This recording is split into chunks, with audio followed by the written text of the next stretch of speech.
మీకు మొట్టమొదట మీకు చెప్పండి. మీకేమన్నా డౌట్స్ ఉన్నాయా? దశరూపకంలో. ఒక నిమిషం టైము. మేడం రూపక లక్షణం అని 4 మార్క్స్‌కి ఇస్తే ఏం రాయాలి? చెప్తాను. ఓకే.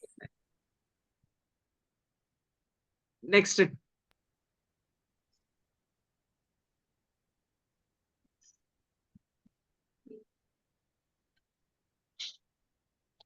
ఓకే.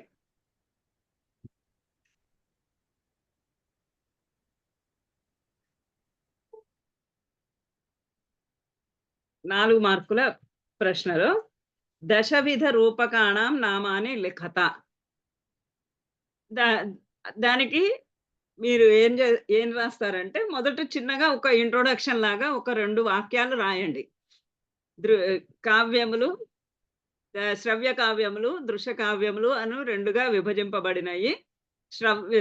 శ్రవ్య కావ్యములు కేవలము విన వినటానికి మాత్రమే యోగ్యమైనవి కాగా, దృశ్య కావ్యములు వినడానికి, చూడటానికి కూడా యోగ్యమైనవి.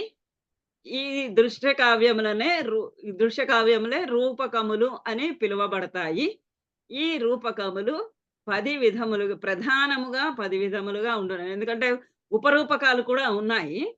మనకు కావలసినది మొదటి 10 కాబట్టి ఈ రూపకములు ప్రధానంగా 10 విభాగాలుగా విభజింపబడినాయి. మీకు పుస్తకంలో నేను ఒక చోట ఎక్కడో రాశాను. వస్తు నేత రసస్తేషాం భేదకో దశదైవ రసాశ్రయం అని. ఇక్కడ పేజ్ నంబర్ 9 మీకు ఉన్నాయా? నోట్స్ అన్ని ఉన్నాయా మీ దగ్గర? ఉన్నాయి మేడం. ఉంటే పేజ్ నంబర్ 9లో చూడండి.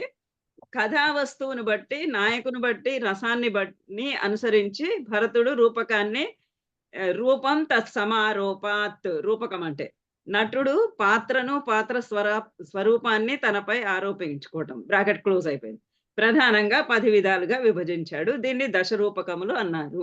వస్తు నేత రసస్తేషాం భేదక దశదైవ రసాశ్రయం అని. ఈ విధంగా వీటిని బట్టి, వస్తువును బట్టి అంటే కథా వస్తువుని బట్టి, కథను బట్టి, నేతను బట్టి, నాయకుడిని బట్టి, రసాన్ని బట్టి 10 విధాలు, ప్రధానంగా రసాన్ని ఆశ్రయించుకొని ఈ 10 విధములైనటువంటి రూపకాలను గురించి భరతుడు విభజించాడు. అదే విభజనను దశరూపకకారుడు కూడా ఆమోదించాడు. ఈ విధంగా ఉన్నాయని శ్లోకం ఉంది కదా, కారిక ఉంది కదా. నాటకం, ప్రకరణం, బాణ, వ్యాయోగ, సమవకార. నెక్స్ట్ క్వశ్చన్ అదే ఉంది. ఆ 10 రాసి 10 శ్లోకం రాయండి. శ్లోకం రాసి శ్లోకం కింద మళ్ళీ అన్ని విడివిడిగా రాయండి.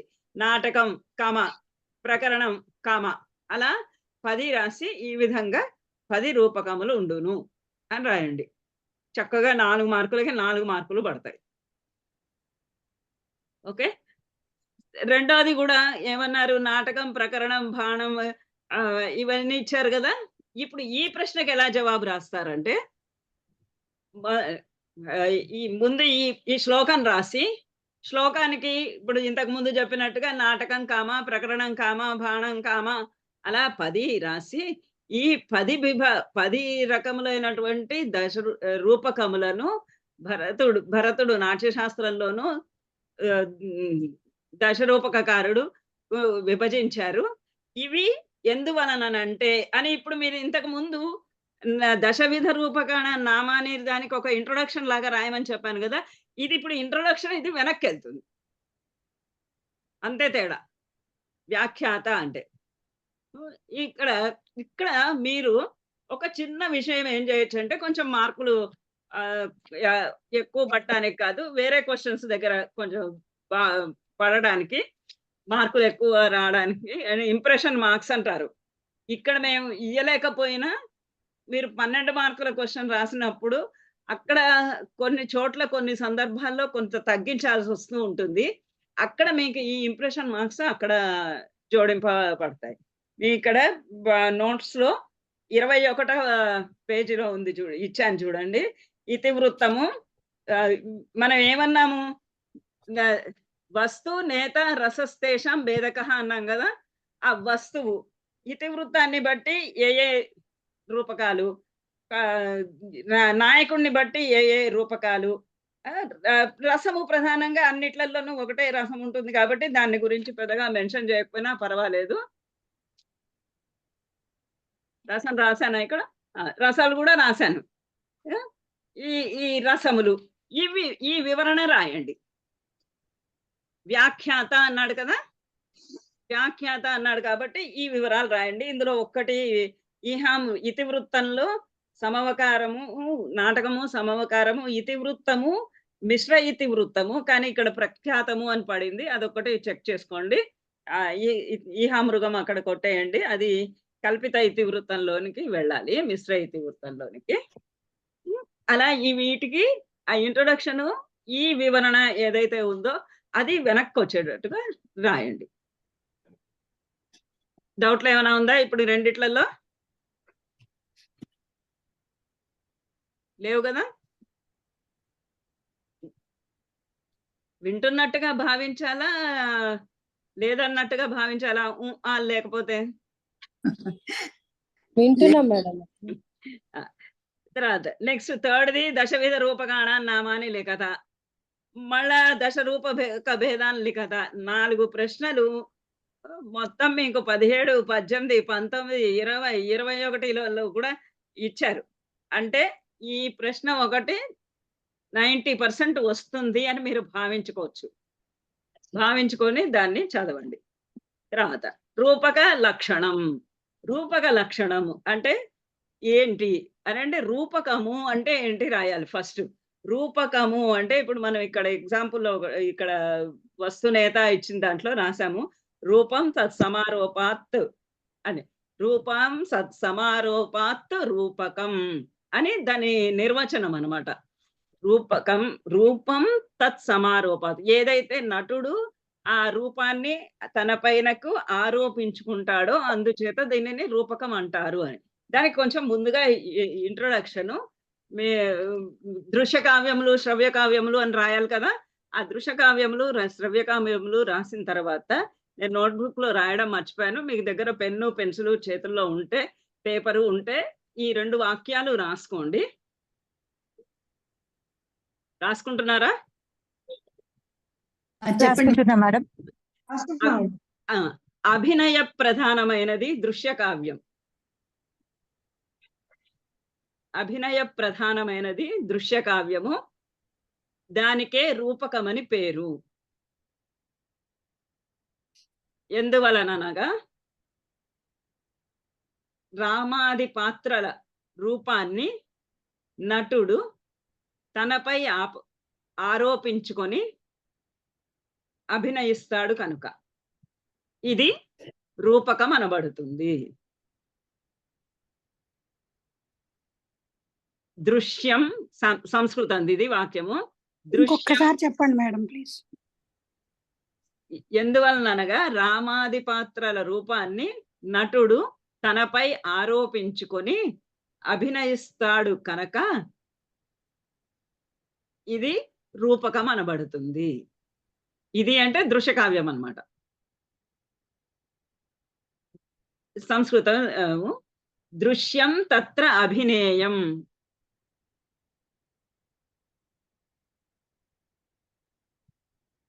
తద్రూపారోపాత్తు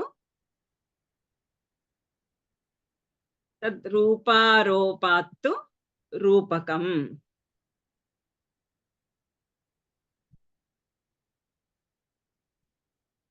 నటుడు తాను అభినయించవలసిన పాత్రను, పాత్ర స్వరూప స్వభావములను తనపై ఆరోపించుకొని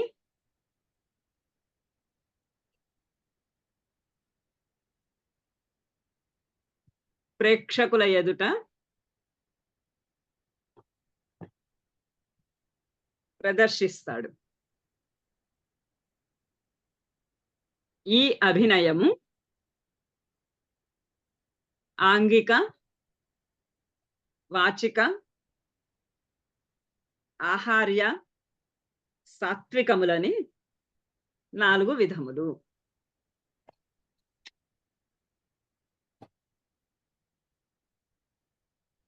ఓకే.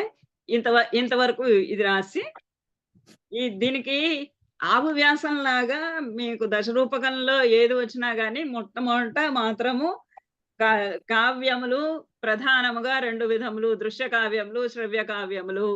శ్రవ్య కావ్యములు వినుటకు మాత్రమే యోగ్యమైనవి. దృశ్య కావ్యములు చూచుటకు, వినుటకు కూడా యోగ్యమైనవి.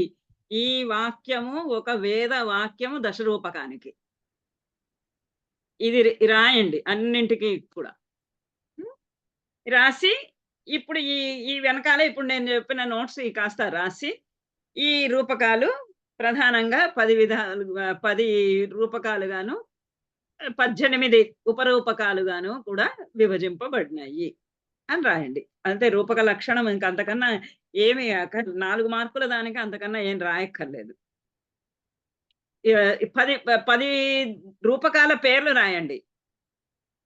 కథను బట్టి, నాయకుడిని బట్టి, రసాన్ని బట్టి ఈ రూపకములు 10 విధాలుగా విభజింపబడ్డాయి.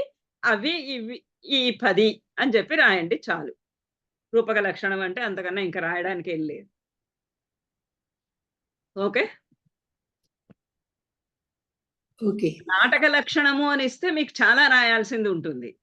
రూపక లక్షణము 4 మార్కుల దాంట్లోనే ఇచ్చారు కాబట్టి రూపకము అంటే ఏంటి అనేది రాయాలి. దృశ్యకావ్యము రూపకమే. దృశ్యకావ్యమన్నా రూపకమన్నా ఒకటే. ఆ రూపకము మనం ఇప్పుడు అన్నింటినీ మనం నాటకాలనే అంటాము. ఏకపాత్రాభినయాన్ని కూడా నాటకము అనే అంటాము. ఎటువంటిదైనా నాటకమే అంటాం. కానీ నాటకము వేరు, నాటిక వేరు, ప్రకరణం వేరు. వాటికి కొన్ని నియమితమైనటువంటి నియమాలు ఉన్నాయి. అవి ఫాలో కావాలి. అవి ఫాలో అయితే ఫాలో కానివి అన్నీ కూడా రూపకాలే. రూపకం అంటే సినిమా కూడా ఒక రూపకమే. ఎందుకనంటే ఆ పాత్ర అతను కాదు. కానీ ఆ పాత్రను తానుగా స్వీకరించుకొని తానే ఆ పాత్రగా భావించుకొని ఆ పాత్రగా చేస్తున్నాడు. ఇంకా మీకు కొంచెము రాయాలి అనుకుంటే కాళిదాసు శ్లోకం ఉంది కదా, లోకవృత్తానుకరణం అని. అది కొంచెం కోట్ చేయొచ్చు. నానాభావోపసంపన్నం నానావస్థాంతరాత్మకం రూపకం అలాంటిది. అలాంటి ఒకటి 2 వాక్యాలు మీకు కనుక వస్తే రాయొచ్చు. ఇక్కడ చూడండి మీకు ఇచ్చిన నోట్స్ లోనే 8వ పేజీలోనే భరతుడు నాట్యాన్ని అవస్థానుకృతిర్నాట్యం నానావస్థాంతరాత్మకం లోకవృత్తానుకరణం అందరినీ సంతృప్తి పరుస్తుందని ఇచ్చాడు అని నిర్వచించాడు. దుఃఖార్థ నాట్యం భిన్న రుచేర్ జనస్య బహుదాప్యేకం సమారాధకం. నాట్యము అంటే రూపకము అన్నా నాట్యం అన్నా ఒకటి. నాట్యం భిన్న రుచేహే బహుదాప్యేకం జన సమారాధకం. అలాంటి చిన్న చిన్న వాక్యాలు ఏమన్నా మీకు గుర్తుంటే, మీకు తోస్తే అవన్నీ కూడా మీ సొంత ఎడిషన్స్ గా చేయొచ్చు. అవసరము లేదు, అవసరం లేకపోయినా కానీ మీ తృప్తి కోసము కొంచెం పేజీ నింపామనిపించినప్పుడు మీకు తెలిసిన భావాన్ని మీరు ఎక్స్ప్రెస్ చేసుకోవడం కోసంకి రాస్తే ఒక 5-6 వాక్యాలు మీ సొంత వాక్యాలు రాయండి. ఓకేనా? Shall we go to the next. సూత్రధారః. సూత్రధారుడికి ఒక లక్షణము ఇచ్చాడు. ఇక్కడ శ్లోకం నెంబరు 2, 7, 8 మీ దగ్గర ఉంటే కనుక శ్లోకాస్ 2, 7, 8 ఈ మూడింట్లలోనూ సూత్రధారుని యొక్క లక్షణాలు ఇచ్చి ఉన్నాయి.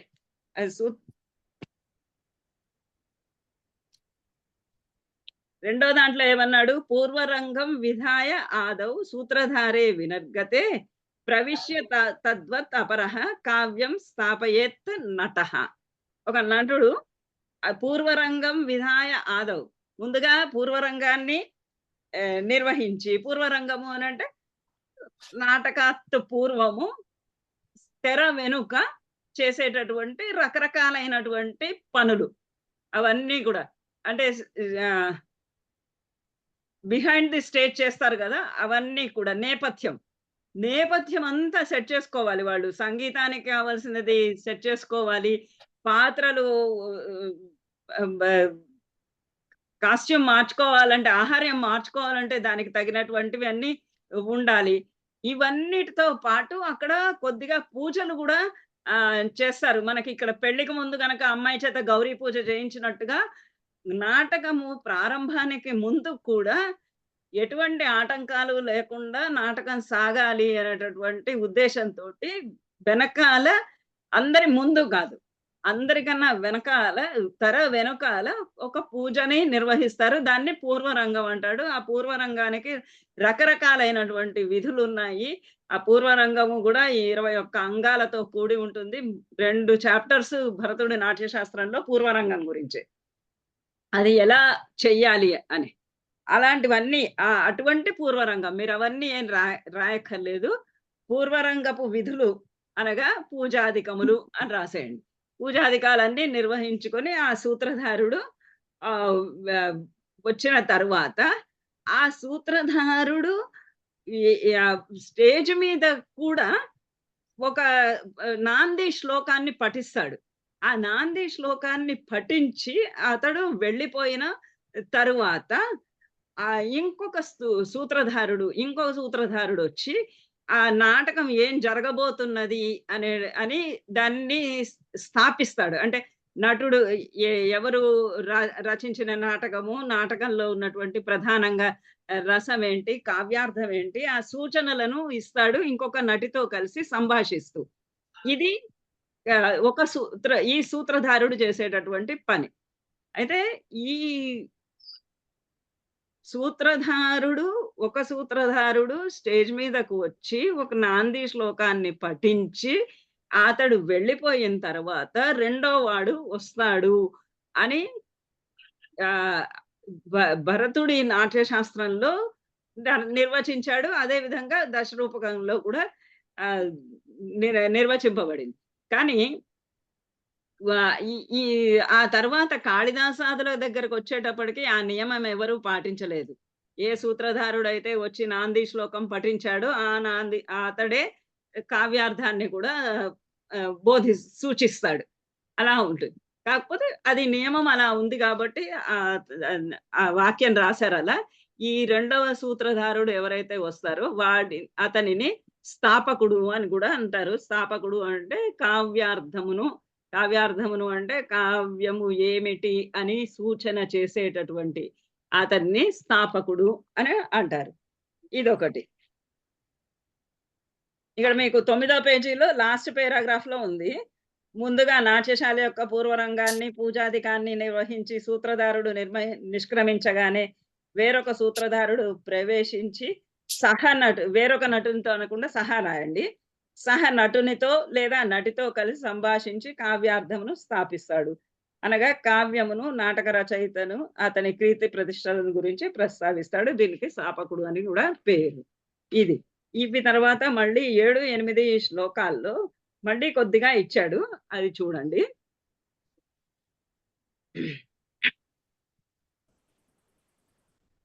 సూత్రధార రెండో లైను 7వ శ్లోకంలో సూత్రధారః నటీం బ్రూతే మార్షవ అథ విదూషకం స్వకార్యం ప్రస్తుతాక్షరు చిత్రోక్త్యా ఏదో అంటున్నారు ఎవరో. మీ బుక్స్‌లో ఉంది. ప్రస్తావన వా తత్ర స్యుః కథోద్గాత ప్రవృత్తకం ప్రయోగాతిశయం అది. దీనికి ఈ 7, 8 శ్లోకాలకి మీకు 10వ పేజీలో ఉంది.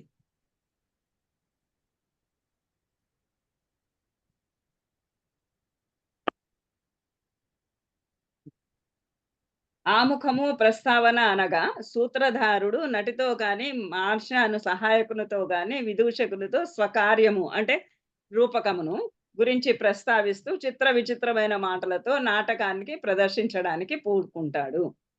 ఇది సూత్రధారుడు చేసేటటువంటి పని. ఈ వాక్యాన్ని మీరు సూత్రధారుడు చేసే పనిలాగా రాయాలి. సూత్రధారుడు చేసేటటువంటి పని. సూత్రధారుడు రంగస్థలం పైనకి ప్రవేశించి నటితో గాని, సహనటులతో గాని సంభాషిస్తూ చిత్ర విచిత్రమైనటువంటి మాటలతోటి కావ్యార్థాన్ని స్థాపించి ప్రదర్శించడానికి ప్రా పూనుకుంటాడు. అంటే ప్రారంభిస్తాడు. దీన్ని ఈ భాగము అంతా కూడా ఈ ఆముఖము అను భాగము సూత్రధారుని చేత నిర్వహింపబడును. అంతే. అది చాలు.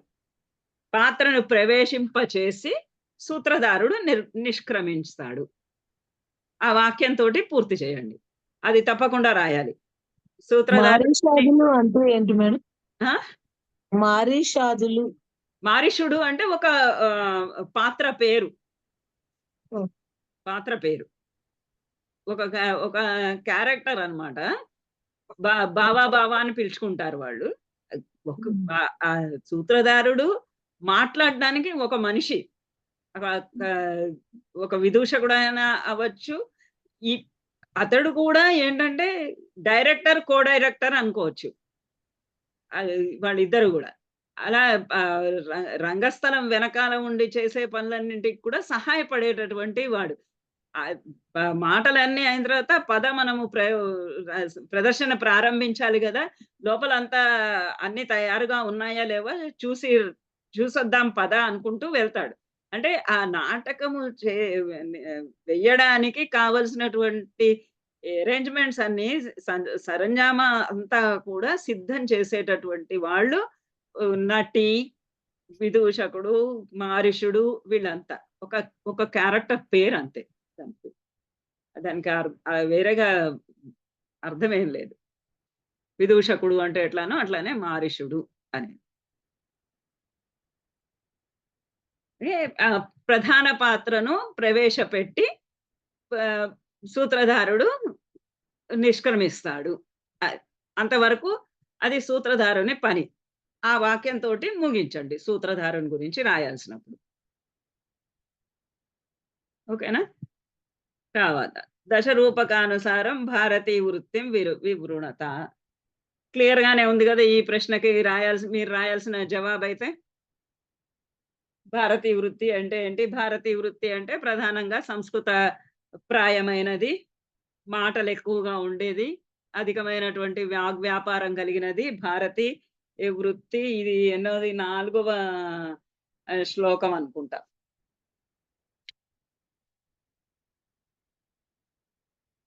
చదివిన వాళ్ళు చెప్పండి ఎక్కడ అది భారతీ? 5వ శ్లోకం మేడం. 5వ శ్లోకమా? అదే భారతి సంస్కృత ప్రాయ వాగ్వ్యాపార నటాశ్రయ భేదై ప్రరోచన. ఇది ఈ వాక్యం ఒకటి రాయండి. ఈ భారతీయ వృత్తి భారతీయ వృత్తి సూత్రప్రాయంగా వాగ్వ్యాపారం అధికంగా ఉంటుంది. ఈ భారతీయ వృత్తికి ప్రరోచన, ఆముఖము, వీధి, ప్రహసనం అనే 4 అంకాలు ఉంటాయని ఇక్కడ మీకు 4 మార్కుల దాంట్లో ఇచ్చినప్పుడు అంత డీటెయిల్స్ చాలా ఎక్కువ రాయక్కర్లేదు. ఎందుకంటే ప్రరోచనము అన్న, ఆముఖము అన్న, వీధి అన్న, ప్రహసనం అన్న వీటికి చాలా వివరణ ఉన్నది. ఆ వివరణ అంతా 4 మార్కుల దానికి అంత పెద్ద వివరణ అవసరం లేదు. అది సంస్కృత ప్రాయమైనది, వాగ్వ్యాపారం అధికంగా ఉన్నది అని రాస్తేనే అక్కడే మీకు మార్కులు పడిపోతాయి. ఆ శ్లోకం రాయండి. శ్లోకం రాసి ఈ ప్రరోచన, ఆముఖము, వీధి, ప్రహసనము ఈ 4 భారతీయ వృత్తికి సంబంధించినటువంటి అంగములు అని రాయండి. ఈ ప్రధానంగా ఇది ప్రేక్షకులను నాటకోన్ముఖులుగా చేయడానికి. ఈ ఆముఖమైన, సూత్రధారుడు మారీషుడితోటి మాట్లాడటమైనా ఇవన్నీ కూడా ఎందుకు అనంటే నాటకం చూడటానికి వచ్చిన వాళ్ళందరూ కూర్చొని ఈ రకరకాలైనటువంటి ఇంటి విషయాలు అవన్నీ చర్చించుకోకుండా వేస్తున్నటువంటి నాటకం ఏదో చూడడానికి, వాళ్ళని నాటకం వైపుకి మరల్చడానికి, వాళ్ళ మాటలని, వాళ్ళ మనస్సులను కూడా నాటకం వైపుకి మరల్చడానికి చేసేటటువంటి ప్రయత్నం ఇదంతా. ఇది భారతీయ వృత్తిని ఆశ్రయించి అంటే చాలా మాటలు ఎక్కువ ఉంటాయి కాబట్టి మాటలతోటి వాళ్ళని రకరకాలైనటువంటి మాటలతో వాళ్ళని ఆకట్టుకొని, ప్రేక్షకులను ఆకట్టుకొని నాటకం చూసే వైపుకి నాటకోన్ముఖులుగా చేయటమే ప్రధానంగా భారతీయ వృత్తి యొక్క సంకల్పము అనే ఆ ప్రరోచన, వాటికి చిన్న చిన్నగా ఏమన్నా వాస్తే రాయండి. ప్రరోచన అనగా నాటకాన్ని ప్రశంసించి ప్రేక్షకులని ఆకట్టుకోవటము. ఆముఖము అనగా నాటకం ఒక పాత్రను పెట్టటము. వీధ్యంగములు రకరకాల 13 వీధ్యంగములు ఉన్నవి అని రాయండి. 13 రాసారంటే పేరు చాలా టైం పడుతుంది. ప్లస్ 4 మార్కులకి అంత అవసరము కూడా లేనిది. ప్ర వీధి ప్రహసనములు 2 కూడా దశ విధములైనటువంటి రూపకములలో కూడా భాగములు. ఇవి భారతీ వృత్తిలో భాగములే కాక దశ విధములైనటువంటి రూపకములలో కూడా భాగములు అని రాయండి. అప్పుడు మీకేంటంటే మీకు ఇది కూడా తెలుసు, అది కూడా తెలుసు అన్నది పేపర్ దిద్దే వాళ్ళకి తెలుసు.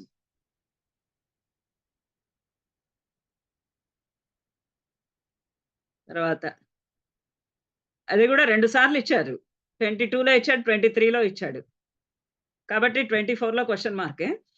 ఏకో రసః అంగీకర్తవ్యః వీరో శృంగారో వా అంగమన్యే రసాः సర్వే కుర్యాత్ నిర్వహణే అద్భుతం.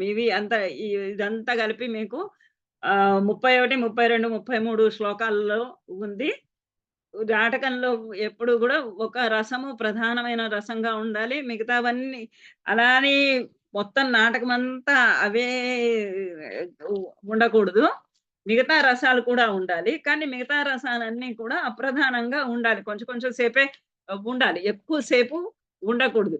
అంటే హాస్యం అధికమైపోయి శృంగార రసమైనటువంటి నాటకం ప్రదర్శిస్తూ ఉంటే, అధికంగా హాస్యం చూపిస్తే అక్కడ శృంగారానికి లోపం జరిగిపోతుంది.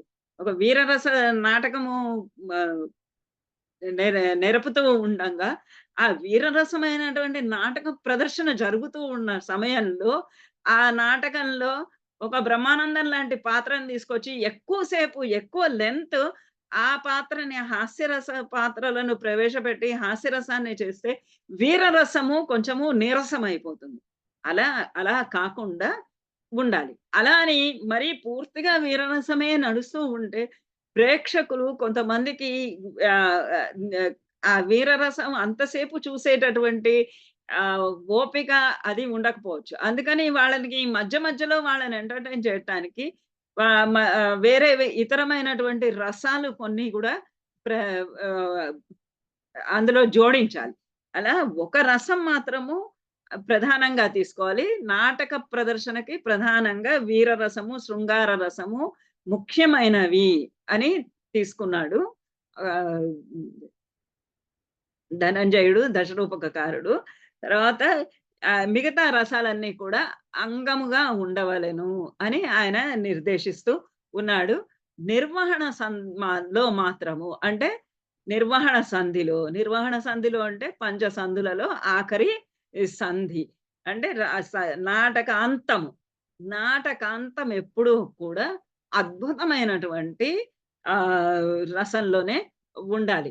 అందుకనే మన సినిమాలు తీస్తున్నా, నాటకాలు రాసినా, ఏవి చేసినా గానీ అందరూ కూడా ఆఖరి ఘట్టము క్లైమాక్స్ అని మనం వాడతాం తెలుగు సాధారణమైన పరిభాషలో. అంటే అక్కడికెళ్ళేటప్పటికి ఒక ఒక విచిత్రమైనటువంటి, అద్భుతమైనటువంటి సన్నివేశం అక్కడ సృష్టింపబడాలి. ఇప్పుడు 'అభిజ్ఞాన శాకుంతలంలో' ఒక అద్భుతమైన సన్నివేశం. ఆ పిల్లవాడు సింహంతోటి ఆడుకుంటూ కూర్చోవడం. ఆడుకుంటూ చూడటము, ఆడుకుంటూ ఉన్నది ఆహ్, దుష్యంత మహారాజు చూడటం. ఆ పిల్లవాడిని ఎత్తుకోవటం. వాడి చేతుల్లో నుంచి పడిపోంగానే దాదీలందరూ గూడా కంగారు పడిపోవటం. అది ఏమీ కాకపోవటం. ఇదంతా ఒక్కసారిగా ఆహ్, ఎక్కడి నుంచో తీసుకొని వెళ్లి, ఎక్కడో ఇంద్రుడి దగ్గర సన్మానాలు పొంది వస్తూ ఉన్నటువంటి వాడికి అద్భుతమైనటువంటి దృశ్యం ఇక్కడ సన్నివేశం ఇక్కడ కల్పించబడి, ఆ నాటకము పరిపుష్టమైంది. నాటకంలో ఉన్నటువంటి ఉదాత్తత, శృంగార భావన అక్కడ కల్మినేట్ అయ్యింది. అట్లా ఒక అద్భుతమైనటువంటి ఆహ్, రసము ఆ నాటకాంతంలో ఉండాలి. లేకపోతే ప్రేక్షకులకందరికీ ఏముందిలే అనిపిస్తుంది. ఒక క్లైమాక్స్ ఒక సస్పెన్స్ ఉంటుంది గదా! ఆ సస్పెన్స్ అవంతా కూడా అక్కడ తెర వీడాలన్నమాట. అట్లా ఉండాలి అని ఈ 2, 9, 10 ప్రశ్నల యొక్క జవాబులు. అవి 31, 32, 33 శ్లోకాల్లో ఉంది దీనికి కావాల్సిన జవాబు మీకు. అది ఈ మీకిచ్చిన నోట్స్‌లో 14 పేజీలో ఉంది.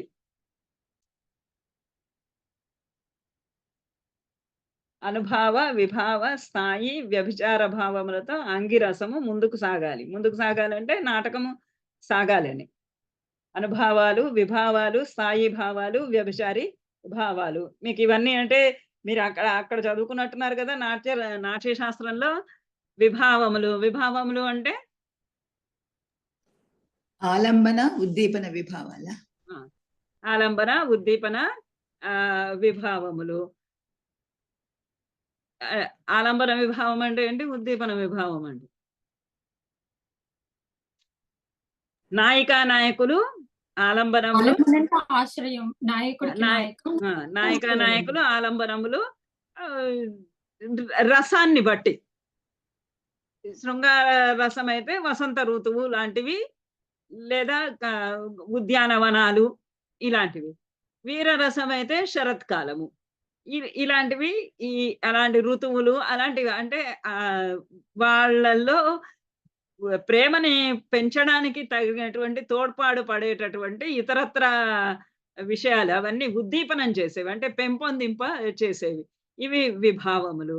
అనుభావములు అంటే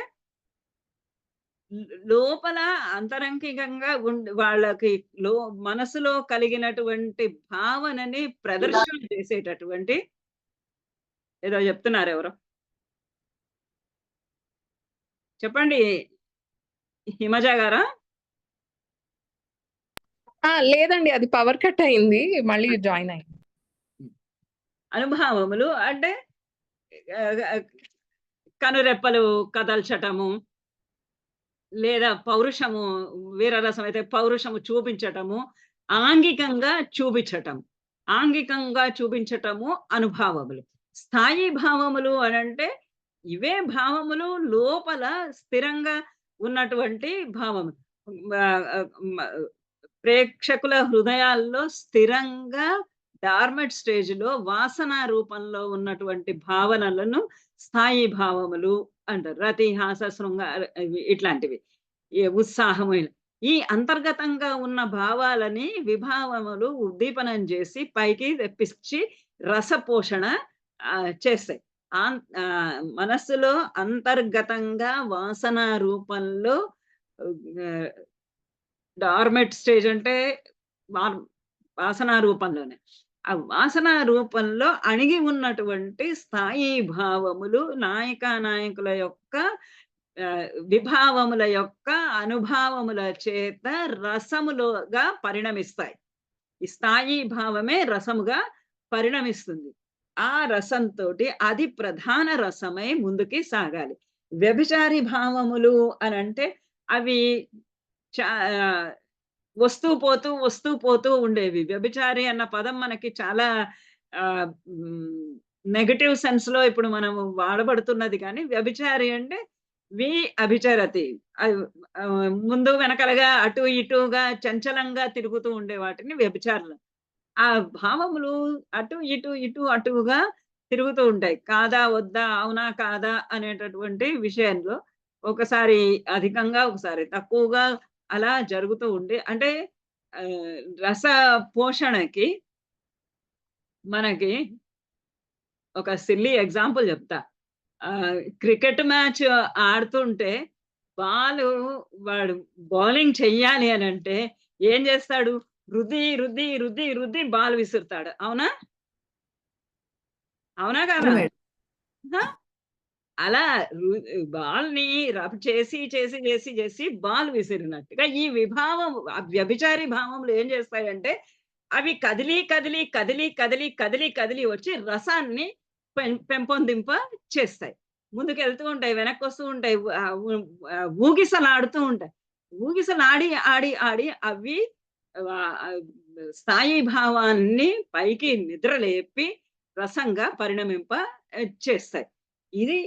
ఈ రసము ప్రధానంగా ఉండాలి అన్నాడు.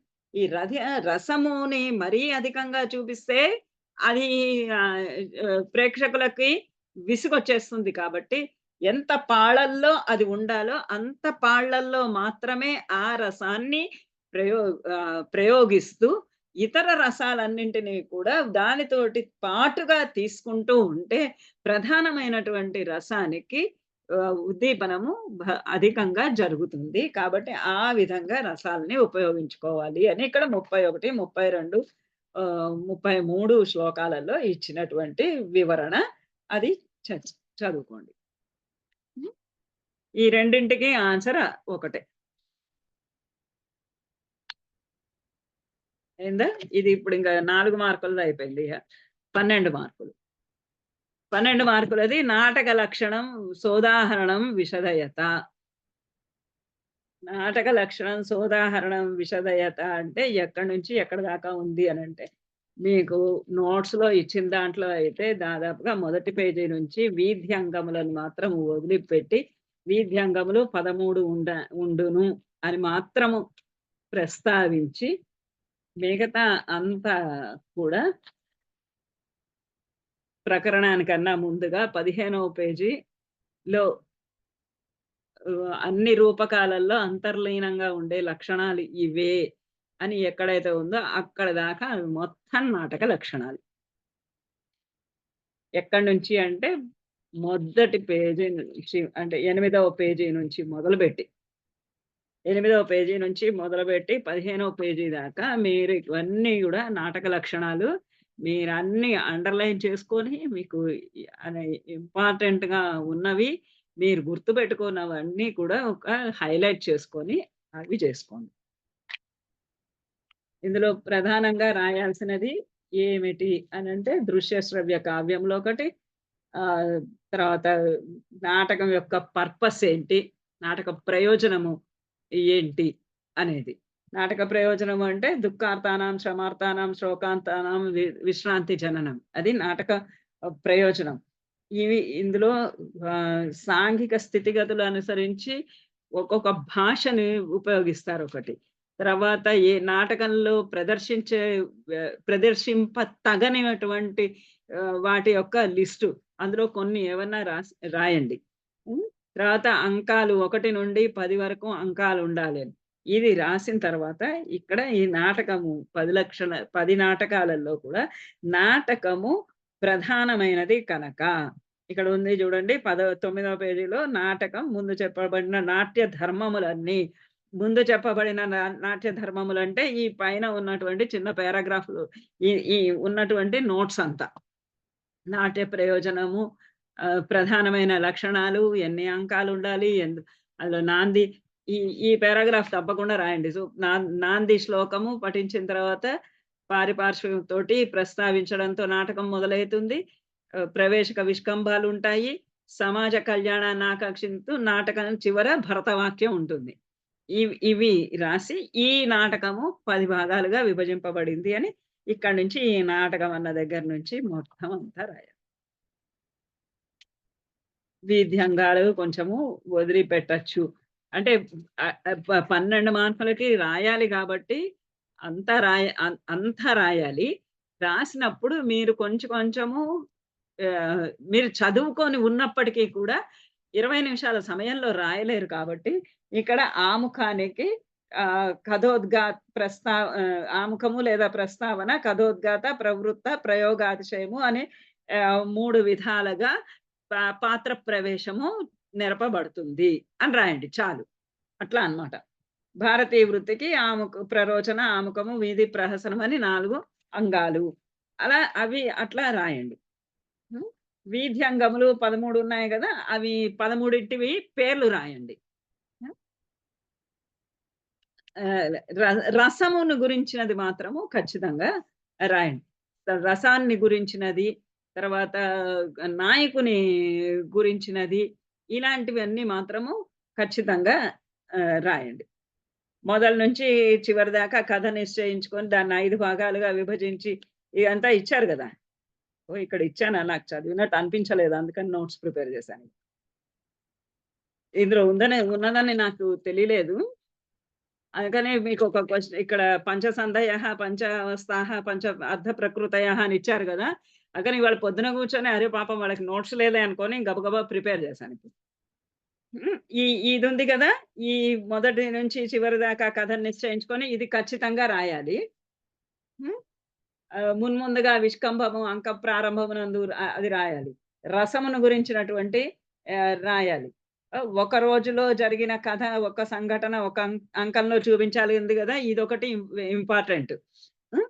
ఒక అంకంలో పతాక స్థానకములు, ప్రవేశాదులతో కథాంశాన్ని అది సూచించాలి. ఏదైతే ఉందో అది రాయాలి.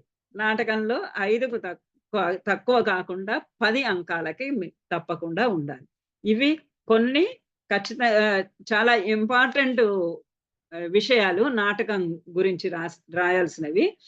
మీకు ముందు నుంచి చెప్తున్నట్టే ఇతివృత్తము, వస్తువు, నేత, తర్వాత ఇప్పుడు ఇంతకుముందు నేను నేత చెప్పలేదు.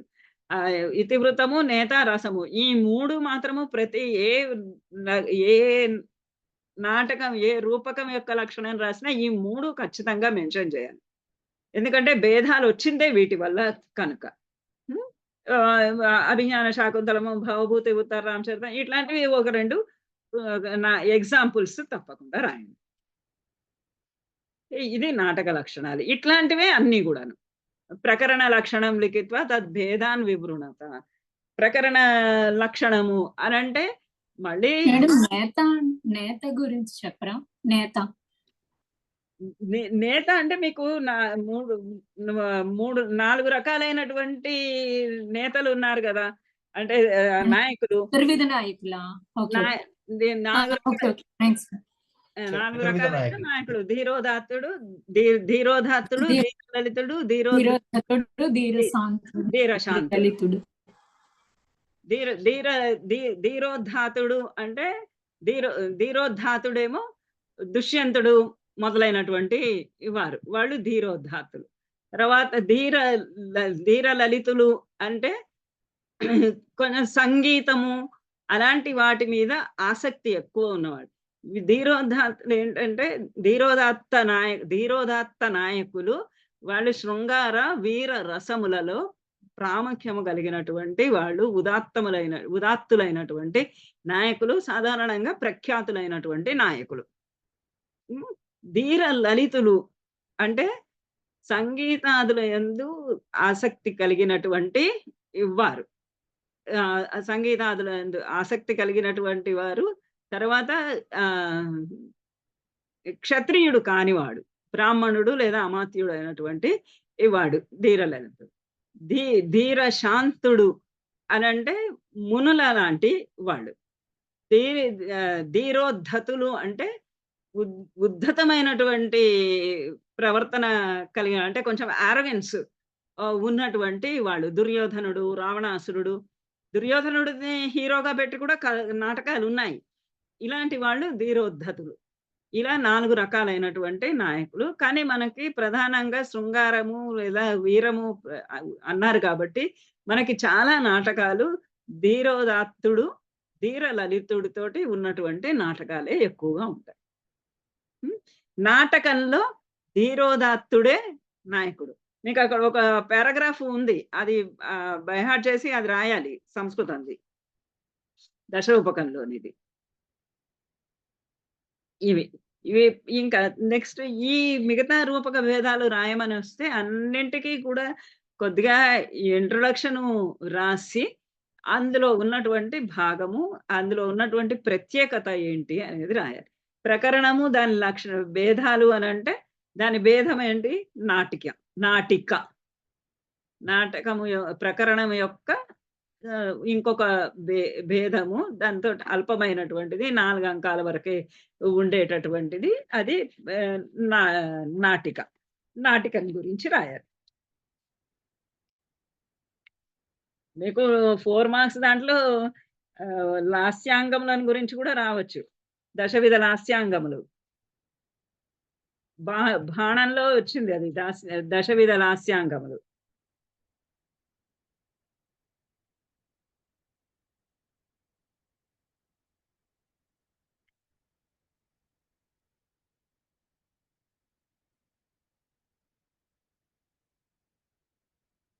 ఇగ लिखित्वा तद्भेदान् लिखत बाणं रूपकभेदान् लिखित्वा बाणस्य लक्षणं సోదాహరణం లిఖించారు. రూపక భేదాన్ని లిఖిత్వ అంటే ముందు మనకి 4 మార్కులలో రాసాం గదా!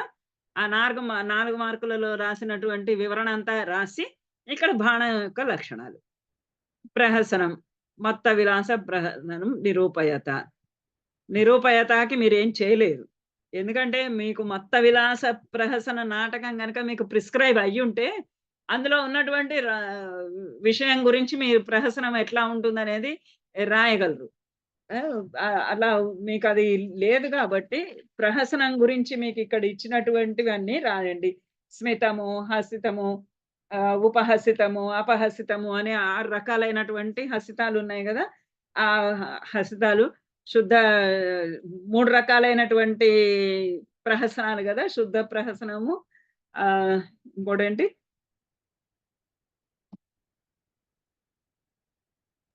వైకృతము, సంకరం. శుద్ధ శుద్ధ, వైకృతం, సంకరం. శుద్ధ, వికృతం, సంకరం. ఆ 3 వాట్లను గురించి రాయండి. ప్రహసనస్య లక్షణం లిఖిత్వా తద్భేదాన్ అంటే కూడా అదే. సమవకారస్య లక్షణం. ఇది మీకు నాటక లక్షణాల్లో మాత్రము 10 రూపకాలుంటే 10 రూపకాలలో ఏదైనా, ఎప్పుడైనా, ఎక్కడైనా ఇవ్వవచ్చు. ఇందులో చాయిస్ ఏమి వదిలిపెట్టుకోవడానికి లేదు. అన్నీ ఇస్తారు. ఇక్కడ ఈ క్వెషన్‌కి ఆన్సర్ క్వెషన్‌కి కింద ఇవ్వలేదు. ఎయిత్ దానికి లక్ష్య లక్షణ సమన్వయ పూర్వకం వివేచనం కురుత అని ఇక్కడ ఏ వేటికి వ్రాయాలి అనేది ఇవ్వలేదు. అదో నిర్దిష్టేషు ద్వౌ వ్యాఖ్యాత ప్రకరణం బాణః ఈహామృగ విహితి. లక్ష్య లక్షణ పూర్వకం సమన్వయం కురుత దీనికి కూడా మళ్ళీ రాలేదు. అంటే ఇట్లా ఇచ్చి లక్ష్య లక్షణ పూర్వకం సమన్వయం కురుత అంటే లక్ష్య లక్షణ పూర్వకం సమన్వయం కురుత నాటకం గనక ఇస్తే నాటక లక్షణాలు రాసి నాటక లక్షణాలన్నీ కూడా అభిజ్ఞాన శాకుంతలం కానీ మీరు చదువుకున్న ఉత్తరరామ చరితం కానీ ఆ ఉత్తరరామ చరితము ఆ లక్ష్యమునందు ఈ లక్షణాలన్నీ కూడా ఏ విధంగా సమన్వయిస్తున్నాయి అని రాయాలి. ఇది కొంచెం ట్రిక్కీ క్వెషన్. మీరు మామూలుగా నాటక లక్షణాలు రాసేస్తే సరిపోదు. ఈ నాటక లక్షణాల్లో నాటక లక్షణంలో నాటకమునకు ధీరోదాత్తుడైనటువంటి నాయకుడు ఉండవలెను. ఉత్తరరామ చరితలో నాటక లక్షణాలు రాసేసేయండి. నాటక లక్షణాలు రాసేసి కింద దీనికి ఉత్తరరామచరితము, అభిజ్ఞాన శాకుంతలం మీకు ఏది బాగా అనిపిస్తే అది రాయండి. అది ఒక ఎగ్జాంపుల్ తీసుకొని, అది ఒక లక్ష్యమును తీసుకొని, ఈ లక్ష్యములో ఆ లక్షణాలన్నీ ఎలా ఇమిడి ఉన్నాయి. నాయకుడు అలానే ఉన్నాడా? రసం అలానే ఉన్నదా? తర్వాత చూపించకూడనటువంటి ఇవన్నీ చూపించలేదు కదా! తర్వాత ఋతువర్ణనము ఏదైనా ఉన్నదా? తర్వాత ఎన్ని అంకాలు ఉన్నాయి? సూత్రధారుడు పాత్ర ప్రవేశాన్ని ఏ విధంగా చేశాడు? మీకు ఇక్కడ 3 ఇచ్చారు. ప్రయోగాతిశయము దగ్గర అభిజ్ఞాన శాకుంతలంలో ప్రయోగాతిశయమైనటువంటి పాత్ర ప్రవేశము. ఇదిగో వస్తున్నాడు దుష్యంత మహారాజు అనగానే దుష్యంత మహారాజు ఎంట్రీ. అలానే ముద్ర రాక్షస నాటకంలో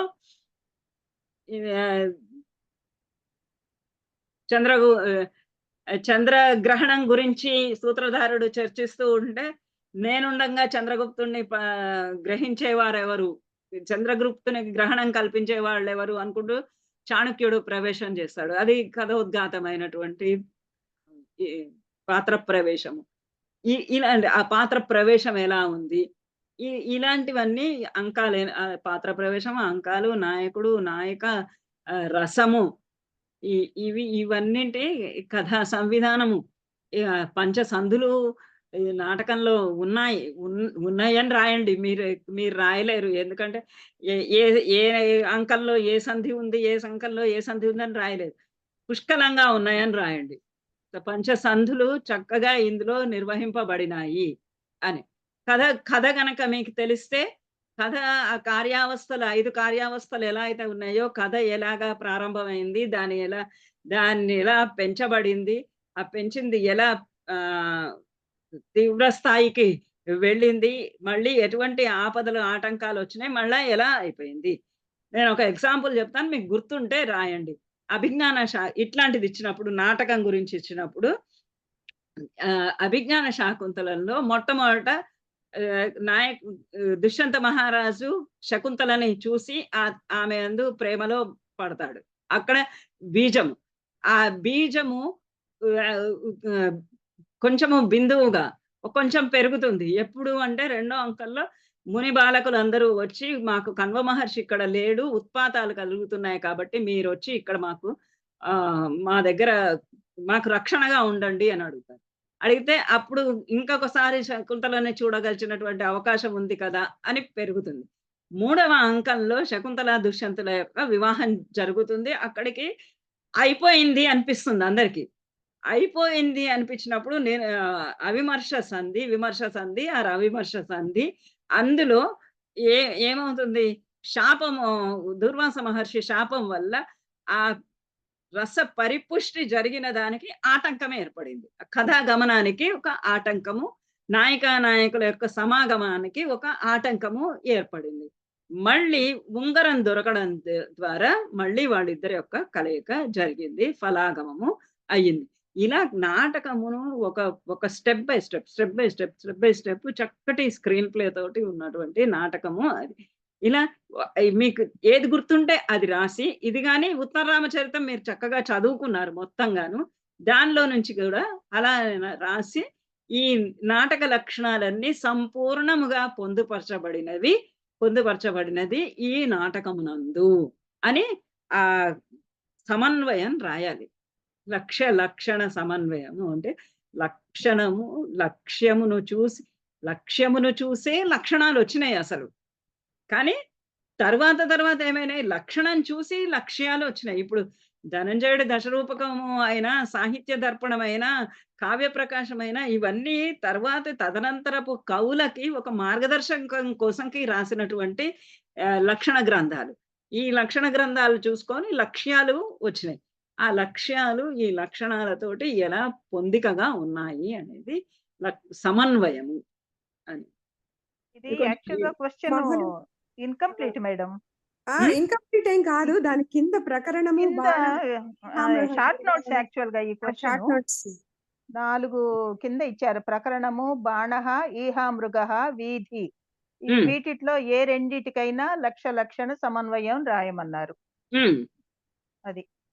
అది క్వశ్చన్ పూర్తిగా దాంట్లో రాలేదు.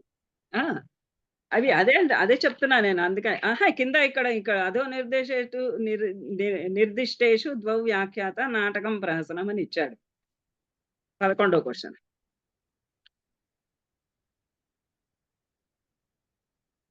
ఇవి ఇప్పుడు మీకు ఏం చేయండి అంటే, ఇట్లా లక్షణ సమన్వయం రాయమంటే మీకు ఇక్కడ ఉదాహరణలు ఇచ్చారు కదా, ఆ ఇచ్చిన దాంట్లో నుంచి ఆ ఉదాహరణ రూపకం యొక్క పేరు రాసి, ఈ నాటకమునందు, ఈ రూపకమునందు అంటే ఆ ఈహామృగమునందో లేకపోతే ఈ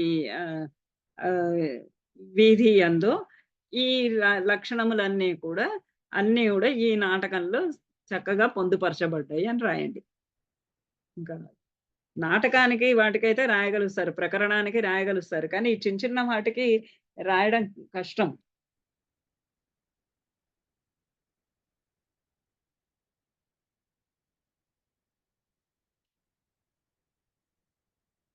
సో ఇది పంచసంధయ అసలు మీకు ఇవి అసలు సిలబస్ లోనే లేనట్టు లెక్క. పంచసంధయ, పంచావస్థాః, పంచ అర్ధ ప్రకృతయ, ఇవన్నీ కూడా ఇందులో 1, 2 దశరూపకంలో 1, 2 ఏంటి దశకాల ఉల్లాసాల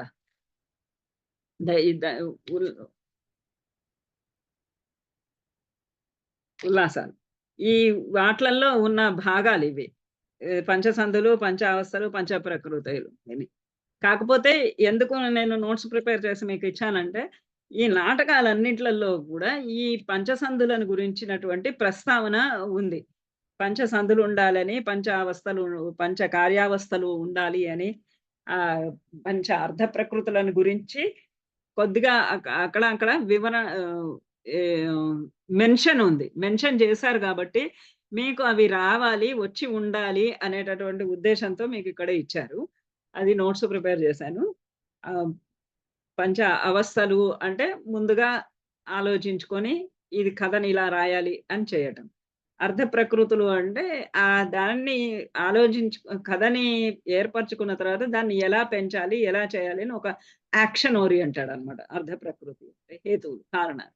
సంధి అంటే ఈ అవస్థలు ప్రకృతులు కలిపి జాయిన్ చేసి, అంటే నాకు ఒక కథ రాయాలి అనే ఆలోచన ఉంది. ఆ కథ నేను ఒక హాస్యరసమైనటువంటి కథ రాయాలి అనుకున్నాను.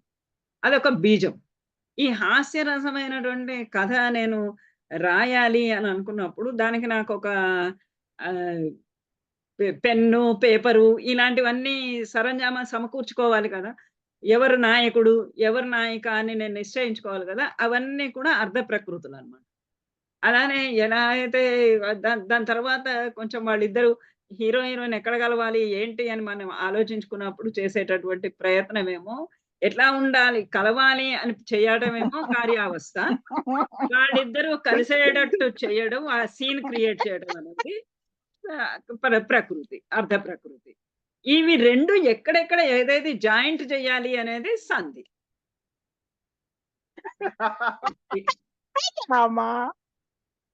వ్యాయోగం.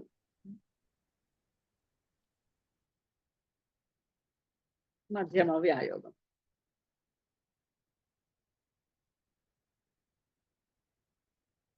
వ్యాయోగము స్త్రీ పాత్రలు తక్కువగా ఉండేది.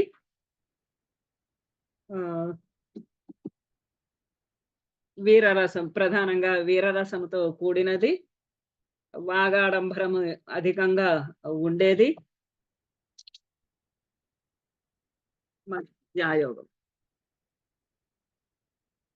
మధ్యమ వ్యాయోగం అని భాసుడి నాటకము చాలా సుప్రసిద్ధం. ఇప్పుడు మరి ఆల్రెడీ 7 అయిపోయింది. ఇవాళ నేను కావ్య ప్రకాశం కూడా చేద్దామా అనుకున్నాను గానీ, ఇప్పుడు మరి కావ్య ప్రకాశం మొదలు పెడితే ఇంకో గంట, గంటన్నర అయిపోతుంది. మరి మళ్ళీ నేను మంగళవారం తప్ప తీసుకోలేను. యాక్చువల్‌గా శనివారం తోటి కంప్లీట్ చేద్దాము అనుకున్నాము. మంగళవారం చేయండి మేడం. ఇవాల్టి క్లాస్ చాలా బాగుంది. మీరు రేపు ఎగ్జామ్ అంటే కూడా ఇవాళ కూడా ఓకే, ఓకే అంటారు. మీకు చదువుకోవడానికి టైం కావాలి కదండి. మరి ఎప్పుడు చెప్తారు? ఇప్పుడేనా? క్లాస్‌లో వింటూ ఉంటే మీకు ప్రిపరేషన్ కి టైం దొరకదు కదా. ఇష్టం మేడం. మీరు ఎప్పుడు కన్వీనియంట్, ఇప్పుడైనా పర్వాలేదు. మీకు ఓపిక ఉండాలి కదా మరి. ఇప్పుడు కాదులేండి, మంగళవారం ఏం చేద్దాము. ఓకే. అంటే నాకు సోమవారం నాకు వేరే క్లాస్ ఉంటుంది. సోమవారం చేయలేను. గురువారం, రేపు, ఎల్లుండి మీకు ఇంకా దశరూపకంలో అయిపోయినాయా డౌట్స్? నేను రికార్డింగ్ ఆపేస్తా అందుకని.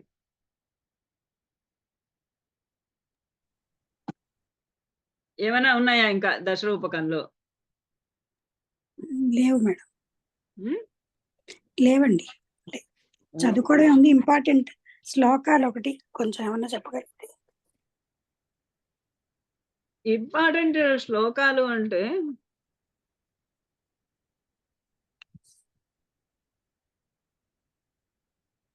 నేను ఒకసారి చూసి గ్రూప్ లో పెడతాను. Right, thank you.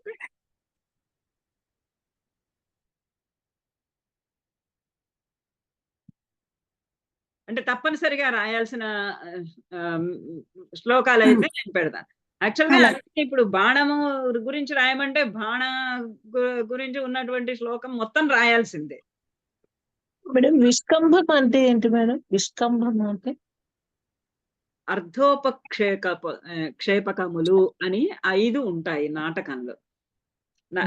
ఈ పంచసందులు పంచలాగా అలానే పంచ అర్ధోపక్షేపకములు అని.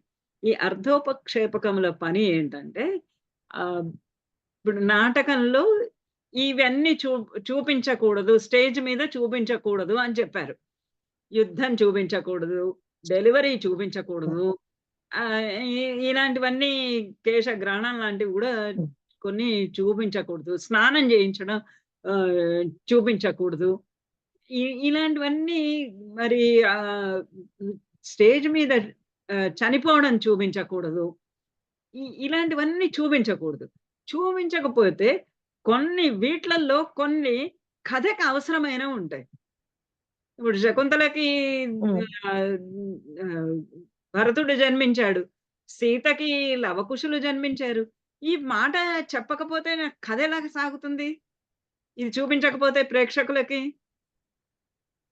దశరథ మహారాజు మరణించాడు, దశరథ మహారాజు మరణించాడు అని ప్రేక్షకులకు చెప్పకపోతే, చూపించకపోతే ప్రేక్షకులకు ఎలా తెలుస్తుంది దశరథుడు చనిపోయాడు అన్న సంగతి? ఇలాంటివన్నీ ఉంటాయి కదా రకరకాలు. తర్వాత ఇవే కాకుండా కొన్ని సంఘటనలు అనవసరమైనవి ఉంటాయి. మీకు మాళవిక అగ్నిమిత్రంలో ఉంది. ఆ అమ్మాయి వెళ్ళి కంసాలి వాడి దగ్గరికి వెళ్ళి వాడితో మాట్లాడి వాడితో ఉంగరం తీసుకొని ఆ ఉంగరం తీసుకొని రాణికి దగ్గర కావడం, ఇవంతా అక్కడ చూపించాలా? ఆ తర్వాత పాము వాడిని పాము కాటు వేసిందంటే తీసుకొని వెళ్ళటం, వైద్యుడి దగ్గరికి తీసుకొని వెళ్ళటం, వైద్యుడు బాగైంది పర్వాలేదు అని చెప్పటము, ఇవన్నీ చూపించాలి. స్టేజ్ మీద చూపించాలి అంటే ఎంత సమయం పడుతుంది? ఇవన్నీ చూపించలేనివి చాలా ఉంటాయి. కానీ ఇవన్నీ మళ్ళీ కథాగమనానికి అవసరం. కథ చెప్పాలంటే శకుంతలకు కొడుకు పుట్టాడు లేదా సీతక్క పిల్లలు పుట్టారు అని చెప్పకపోతే నాకు ముందు కథ ఎట్లా సాగుతుంది? లవకుశులు ఎక్కడి నుంచి వచ్చారు పుట్టుకొని సడన్ గా ఈ లవకుశులు ఎక్కడి నుంచి వచ్చారని నేను చూస్తున్న ప్రేక్షకుడు అడిగితే, ఏ పిల్లలిద్దరు ఎవరు ముందు నుంచి లేరే అని అన్నారు అనుకోండి, అప్పుడు వాళ్ళకి ఎలా తెలుస్తుంది? అందుచేత ఇట్లాంటివన్నీ కూడా ఏవైతే చూపించడానికి స్టేజ్ మీద చూపించడానికి కానీ స్టేజ్ మీద ప్రదర్శించడానికి కానీ అవసరం లేనటువంటివన్నీ మరి ప్రేక్షకులకి మరి కన్వే చెయ్యాలి. ప్రేక్షకులకు కన్వే చేయకుండా ఉండలేము. ఉంటే కనుక కథ నడవదు. కాబట్టి ఇట్లాంటి ప్రేక్షకులకు కథ తెలియడం కోసంకి చేసేటటువంటి వాటిని అర్ధోపక్షేపకములు అన్నాడు. ఉపక్షేపకములు అర్థాన్ని పడేస్తాయి అక్కడ. అంటే అర్థం అంటే ఏ పాయింట్ చెప్పాలనుకున్నారో, కథ ఏది చెప్పాలనుకున్నారో ఆ కథని ఆ ప్రేక్షకుల చెవుల్లో పడేస్తారు. చెవుల్లో పడేస్తే అది కథ ముందుకి సాగిపోతూ ఉంటుంది. అవి 5 రకాలు ఉంటాయి. విష్కంభము, ప్రవేశము, అంకాస్యము, అంకావతారము, చూలిక అని 5 ఇవి. వీటిలలో ప్రవేశకము, విష్కంభము అనేవి చాలా ప్రధానమైనవి. విష్కంభమేమో దీనిలో 2 శుద్ధ విష్కంభము, మిశ్ర విష్కంభం అని. శుద్ధ విష్కంభము అంటే ఒక మధ్యమ పాత్ర, ఒక నీచ పాత్ర. మిశ్ర విష్కంభము అంటే 2 నీచ పాత్ర. ఈ నీచ అనే పదం మీరు తెలుగులో అర్థం తీసుకొని చాలా ఏంటట్లా నీచం అనద్దు, అదే తక్కువ క్లాస్ పాత్రలు అలా అవి ఈ పాత్రలతో మాట్లాడించేవి విష్కంభము. మిశ్ర విష్కంభము, శుద్ధ విష్కంభం. ప్రవేశకము అంటే కేవలము నీచ పాత్రలు మాత్రమే ఉండేది ప్రవేశకము. అలానే అంకాస్యము, అంకావతారము, చూలిక కూడా కేవలము నీచ పాత్రలతో ప్రయోగించేది. కేవలం విష్కంభం మాత్రమే. అందుకనే నాటకంలో విష్కంభం మాత్రమే ప్రయోగించాలని సీన్ తీయగానే, అంటే మొట్టమొదటి సన్నివేశము ఒకవేళ గనక విష్కంభంతో ప్రారంభం అవ్వాల్సి ఉంటే అది శుద్ధ విష్కంభమే అవ్వాలి. ఎందుకంటే ఒక మధ్యమ పాత్ర రావాలి. ముందే మొట్టమొదటగానే నీచ పాత్రలు స్టేజ్ మీదకి ప్రదర్శనకి రాకూడదు అని ఒక నియమం. అయితే ఈ పాత్ర విష్కంభము వాళ్ళు వచ్చి చర్చిస్తారు, మాట్లాడుకుంటారు. 2 పాత్రలు వచ్చి మనకి మాళవిక అగ్నిమిత్రంలో చాలా ఉన్నాయి విష్కంభాలు, ప్రవేశకాలు. వాళ్ళిద్దరూ కలిసి మాళవిక ప్రేమలో మునిగి ఉంది. ఏదో విరహంలో మునిగి ఉన్నట్టుగా ఉంది అని అంటారు. మొదట వాళ్ళిద్దరు అమ్మాయిలిద్దరూ కలిసి ఒకళ్ళు నాట్యంలో చాలా బాగుంది అని ఒక అమ్మాయి చెప్తూ ఉంటే, మాళవిక చాలా నృత్యం బాగా చక్కగా నేర్చుకుంటున్నదని ఒక అమ్మాయి చెప్తుంటే, ఇంకొక అమ్మాయి ఉంగరం చూపిస్తూ అలా మాట్లాడుకుంటారు. ఇలా ప్రేక్షకులు అందవలసినటువంటి విషయాన్ని అందించడానికి ఇవి ఉపయోగిస్తారు. విష్కంభము, ప్రవేశకము. విష్కంభము, శుద్ధ విష్కంభము ఒక్కటే నాటక ప్రారంభంలో ప్రదర్శించడానికి తగినది. ప్రవేశకము ఇవన్నీ కూడా నాటకం అయిపోయిన తర్వాత మధ్యలో రెండో అంకం 1, 2 అంకాలకి మధ్యలో ముందుగా రెండో అంకం ముందుగానే మూడో అంకం ముందుగా గాని అలా ఉపయోగించవచ్చు ప్రవేశకము. ఇవి శుద్ధ విష్కంభము, ప్రవేశకములు అనేవి. అంకాస్యము, అంకావతారము అంటే, అంకాస్యము అంటే నాటకము అంకము కన్నా ముందుగా చెప్పేటటువంటి క్షేపకం పేరు అంకాస్యము. ఆ చివర చెప్పేది అంకావతారం. చూలిక కూడా మధ్యలో వచ్చి చెప్పేటటువంటిది అన్ని చూలిక అంటారు. ఇలా ఇవి 5. ఈ 5లో ముఖ్యమైనవి విష్కంభము, ప్రవేశకం. ఓకే. థ్యాంక్స్. Thank you. మొత్తం అర్థమైంది. అదే నేను అప్పుడు కూడా ఒకసారి పాఠం చెప్తున్నప్పుడు కూడా చెప్పే ఉంటాను కానీ, సో ఇంకా బాగా ఎక్కువ. అంటే ఇప్పుడు మీరు వేడెక్కున్నారు కాబట్టి నాది శృతి దెబ్బ అయింది. మేడం అందుకే. ఏమ్మా ఇప్పుడు ఏంటంటే మీకు ఇంకా రెడీగా ఉన్నారు కదా, గ్రాస్ప్ చేసుకుంటున్నారు. ఇప్పుడు ఏంటంటే విని బుర్రలో ఉంచుకుందాము అని. ఇప్పుడు ఏంటంటే బుర్రలో ఉంచుకొని ఎట్లానే మేము ప్రెజెంట్ చేయాలి అనే ఉద్దేశం. అందుకనే కదా revision classes are meant for that only. So అయితే మరి మంగళవారం కలుద్దామా? ఇప్పుడు ఇది నేను ఫస్ట్ రికార్డింగ్ ఆపేస్తాను, అనవసరం లేదు.